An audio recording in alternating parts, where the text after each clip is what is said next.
Neteroshi here. Let's talk about Jujutsu Kaisen. Gege Akutami, the author, is my age. Finally, an author of my age, of my era, of my domain, creates something that is a modern masterpiece.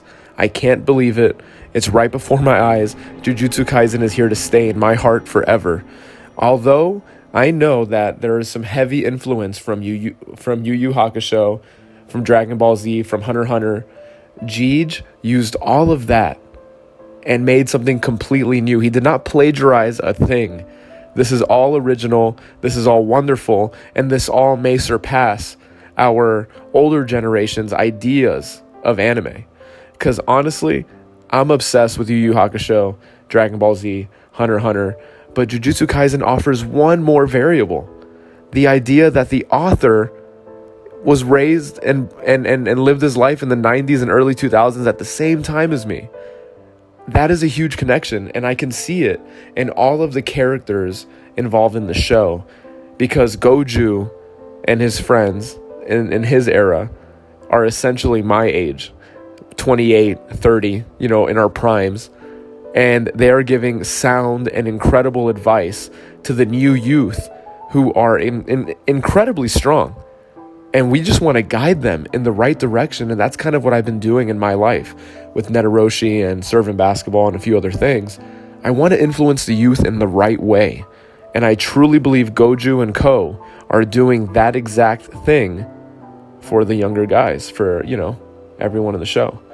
So as I continue forward, I just want to say, new school blend with old school is what's in right now, because people my age are contributing to society in the newest ways. I love that there is a heavy influence from the cooler, older characters on the younger characters. I really, really genuinely love that. I also really love that the fact that Sukuna, the strongest curse in the history of curses, shares a body with the main protagonist, Itadori, is fascinating. The duality of having the villain and the leader of all the curses in the entire show live within the host that is Itadori blows my mind, and I would have never thought about that. I would have never thought about putting Frieza in Goku's body. Never in a million years would I have pictured Netero and Meruem being inside each other. Well, no, I'm just kidding. But that is really strange, isn't it? I really love that. I think it's one of the coolest things. I love the relationships in the show. Good or evil, they all have insane chemistry and flow. The way Goju's energy flows, the show's themes and relationships as well flow. I love that. So if you believe in this masterful curse energy, the strongest sorcerer of them all, Goju, and his flow and the way he lives his life in complete unison and harmony with the now, you will notice that the show, in all of its themes and all of its characters, it's all of ideas, all of its everything, is flowing in the same way, because Gege, Goju, and the show are like God, Jesus, and the Holy Spirit. They are all flowing as one. I love Todo and Itadori. My brother! I love that. Because Todo is organically real, just like Goju, maybe even more. He's real, he's strong, he lives a purpose-driven life, and he's also incredibly simple. And to be simple is to be strong. To be simple is to be wise. Remember that. Todo knows it. I do too. And now Itadori is learning these lessons from his new best friend, who's not even Megumi, who Megumi is becoming more intriguing by the second, ever since Sukuna ever mentioned that he's going to be something special. Think about that. Megumi is incredibly powerful and incredibly talented, and that is something to observe, to watch grow. It's a beautiful thing. I love the design of the characters and the artistic style of the power system is shonen. Shonen, you guys get it? But really, it's beautiful. It's well done, well made. That's kind of what the Occult Club is for Itadori. Like, he wanted to get into that, but then his natural strengths took over, and the way found him. His way, his path began to come into fruition. through his interests, through his strength, fused. So Gege wants all these young guys and girls to really find something that they're fascinated in and also grow in other aspects. That's a really kind effort to contribute to society. He's really trying to show us that even if we're deep into comics or we're deep into video games or we're deep into anime, we could still go and ball out and, contribute to a team on a sport at a high level, the highest level even, possibly. That's awesome. Duality lives within all of us. We all could be strong, cool, smart.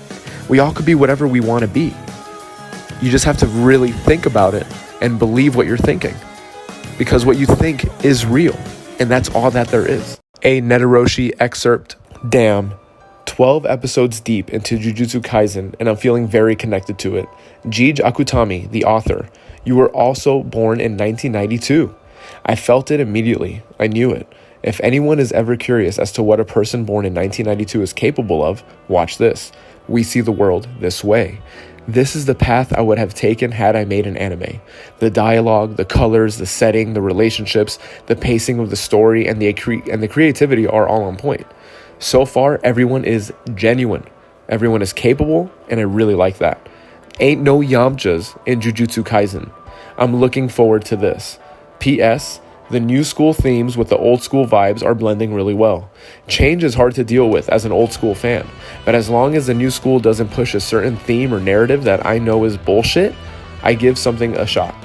Glad I did with this one. The first 14 minutes of Jujutsu Kaisen episode 13 titled Tomorrow struck a resounding chord in me. Money, money, money. I understand you, Kento Nanami. Being 28, I am entering a stage of life where money attempts to take center stage, where giant loans are supposed to be made, where debt becomes a parasite that lasts your entire lifetime. Fuck that. I'm glad Nanami walked away from that common consumer life. Highlight happiness. Find your path along your personal legend and the omens will guide you exactly where you need to be. Nanami decided to call Goju. Happiness is within and around Goju. Nanami is back on the path. I'll do my best to find mine. Side note, I absolutely love the vision of an early 90s anime creator who is personally on the same wavelength as me. There aren't many of us in our generation. Many of us are brain dead. Gege isn't. Gege is a real one. He knows himself, his essence, and his core character bleed into his creation. This is going to be a highlight in this dude's life. I'm so glad to support a man who truly is on his personal legend. The voice acting is nearly perfect. The fat boy has wisdom. Yugi, Megumi, and Nobara feel like the homies. The meatball scene hit home. Felt like one of the scenarios growing up in Hollywood, Florida. Like friends I would have known along my way. Being a Jujutsu sorcerer is a top-tier path. It's one of the ultimates. I love auras that come from the soul, like Hunter x Hunter with Nen. Using the soul for energy is something we all really do, so these types of shows are usually the ones that are goated for me. Just go with the flow. Follow Goju's counsel. It is a vital, positive omen in your life as you live to this day. Goju knows the secret language of the universe. Overly excited adults are creepy, is Nobara's reaction to Goju. Rather than appreciating the radiance of positive energy, a lot of people negate the wave. Itadori doesn't. He embraces Goju's radiance. He allows the wave to elevate his existence. It's as simple as that in your own life. Apply the idea that gathering enough positive energy in your life will, in return, provide your guided path to enlightenment. Back to Jujutsu Kaisen. I really enjoyed this episode. The core group are expressing their characters richly, and side characters introduced all seem cool. I applaud Gege Akutami for illustrating his fun-filled life through the pages of his manga. All the characters he introduces are juicy and have a certain element to them. Akutami must have a lot of love-filled life... Akutami must have a love-filled life story and a bunch of funny and exuberant friends. The curses are also really well written and created. Jogu is slowly growing on me. Him puffing by steam in a zen vibe reminds me of me. I'm excited to see Kasumi and her katana work. Todo and Maki seem important. Megumi is a man on a mission.